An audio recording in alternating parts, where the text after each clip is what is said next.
Bismillahirrahmanirrahim. Assalamualaikum warahmatullahi wabarakatuh dan salam sejahtera.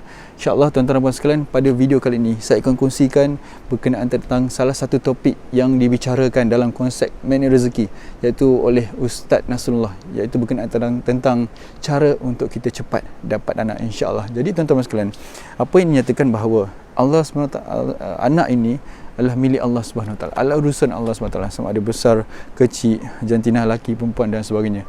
Jadi tuan-tuan dan puan sekalian, apa yang dikongsikan adalah, pertama tuan-tuan dan puan sekalian, cara untuk cepat dapat anak lah, setiap ada kelahiran anak, orang lain sama ada kawan-kawan dan sebagainya itu, iaitu kita cuba untuk doakan dengan tulus, beri ucapan yang baik, muliakan orang tersebut, muliakan anaknya, dan juga berikan hadiah dan bersikap baik kepada orang yang dapat anak, mungkin kawan-kawan kita dan sebagainya. Jadi tentang itu nasihat pertama daripada Ustaz Nasrullah, iaitu dengan kita setiap ada kelahiran anak orang lain, kawan-kawan, jiran dan sebagainya, kita gembira, kita turut gembira, ya, kita doakan dia, kita doa yang baik untuk dia, kita muliakan dia, kalau boleh bagi hadiah, kalau boleh kita bagi ucapan yang baik yang membuatkan dia merasa lebih seronok, merasa lebih suka akan kita, insyaAllah. Itu pertama.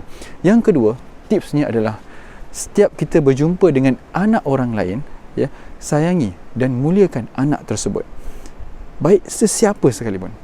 Mungkin kita boleh peluk dia ke, mungkin kita boleh usap ke, dengan sekadarnya lah. Dan kadang-kadang mungkin kita nampak anak tu agak selikih, tapi jangan, kalau boleh jangan ada cemuhan dan sebagainya. Kalau boleh kita sayang dia. Jadi ini tips ya.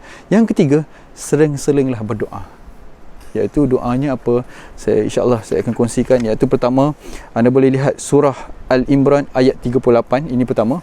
Yang kedua, surah Al-Anbiya ayat 39. Yang ketiga, surah As-Safiyat ayat 100.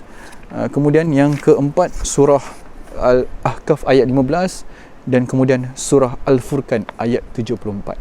Jadi insyaAllah saya harap perkongsian ringkas ini dapat membantu anda untuk insyaAllah kita dapat cepat-cepat kita kembalikan diri kita kepada jalan yang sepatutnya, iaitu harta yang sepatutnya kita perlu kejar, yang paling berharga sebenarnya, iaitu ketenangan batin. Ketenangan batin, tuan-tuan dan sekalian, itulah yang harta yang terbesar, ya. Dan tuan-tuan dan sekalian, menyatakan bahawa dan kalau untuk kita nak dapatkan ketenangan batin ini, iaitu kita kena pergi ke mihrab. Mihrab ni apa? Mihrab iaitu adalah tempat kita bersujud.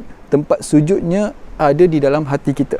Ketika kita positive thinking kepada Allah, ikhlas terhadap apa yang terjadi, ikhlas atas apa saja yang terjadi, redha terhadap apa yang Allah berikan, qanaah dan seterusnya, inilah yang dinamakan sebagai mihrab.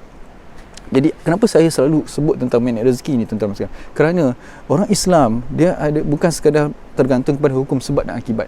Kita ada Allah Subhanahu Wa Taala.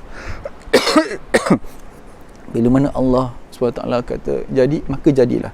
Jadi kita gunakan, ya, peluang kita, ya, keimanan kita tingkatkan dengan kita banyakkan mihrab, ya, iaitu tempat kita bersujud, ya. Pergi ke tempat kita bersujud, kerana dalam itu, ya, itu terdapat dalam hati kita, kerana di situlah wilayah yang mana untuk kita meningkatkan ketenangan batin kita. Bila mana kita tenang, insya-Allah segala apa saja yang kita, masalah yang kita berdepan ini, insya-Allah dapat diselesaikan dengan baik. Jadi kalau kita dapat pelajari apa yang telah dikongsikan oleh Ustaz Nasrullah, bagaimana untuk cara kita cepat dapat anak, iaitu ketiga-tiga tadi tips, ya, yang telah dikongsikan, iaitu pertama, apa yang kita boleh dapat ialah kita perlu belajar daripada orang-orang yang ingin mendapatkan rezeki. Iaitu apa yang kita boleh belajar itu daripada konsep magnet rezeki ni, ya, yang telah dikongsikan tadi. Yang kedua, kita perlu faham bahawa, ya, rezeki itu datang daripada Allah SWT. Begitupun anak pun datang daripada Allah SWT. Yang ketiga, datanglah ke mihrab. Iaitu mihrab apa? Tempat kita bersujud yang terdapat dalam hati kita, ya, untuk kita mendapatkan ketenangan jiwa. Dengan kita selalu bersangka baik kepada Allah, ya, selalu dalam ketaatan hingga dapat menghancurkan perisai dosa kita. Dan tuan-tuan sekalian, apa yang menarik, iaitu apa yang dikongsikan Ustaz Nasrullah. Ada salah seorang ibu ni, ya, dia sebelum ni tidak dapat anak. Dia sudah cukup lama menunggu kehadiran anak, dan alhamdulillah kemudian hamil. Dan apa yang dikongsikan kepada Ustaz Sanullah iaitu sebelum ini dia tidak dapat anak kerana dia diliputi oleh kegelisahan, kegalauan, kekhawatiran yang akhirnya dia tidak punya anak. Dan tuan-tuan dan sekalian, inilah yang sering berlaku pada kita bila kita berdepan dengan masalah, bukan setakat anak, hutang dan sebagainya, itu pun menjadi sebagai masalah dalam kehidupan ramai orang. Dan akhirnya tuan-tuan dan sekalian, adakah kita nak memilih untuk hidup dalam keadaan tidak tenang? Sedangkan tuan-tuan dan sekalian, apa yang telah dikongsikan oleh Ustaz Sanullah iaitu perlunya kita melihat ke dalam diri kita, kerana hubungan antara mihrab dan rezeki, ketenangan batin dan rezeki, kedekatan pada Allah dan rezeki, dan batas antara rezeki kita dan diri kita adalah dosa-dosa kita, ataupun yang lebih glamour dipanggil Ustaz Nasrullah itu perisai yang kita tahan. Itu adalah dosa-dosa kita. Boleh jadi dosa-dosa itu, perisai-perisai itu yang kita tak perasan, yang kita tak indahkan, yang kita pandang remeh, itu menyebabkan kita terhalang daripada dapat kita memperoleh rezeki berupa anak ke, ataupun kita nak keluar daripada masalah-masalah kita kerana masalah perisai itu. Jadi apa yang kita boleh dapat lagi daripada perkongsian berkaitan tentang cara dapat anak ini, cara dapat anak cepat ini, yang keempat iaitu berdoa kepada Allah SWT dengan bersungguh-sungguh.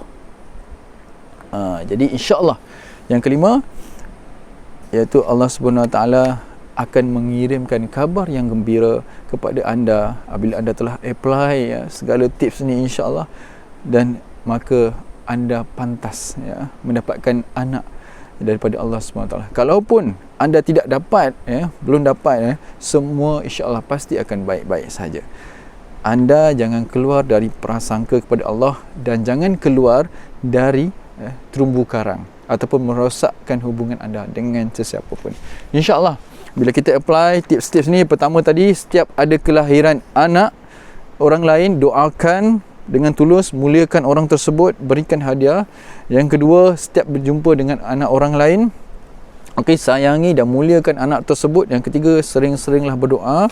Seperti mana doa yang telah disebutkan tadi, iaitu yang pertama tadi surah Al-Imran ayat 38.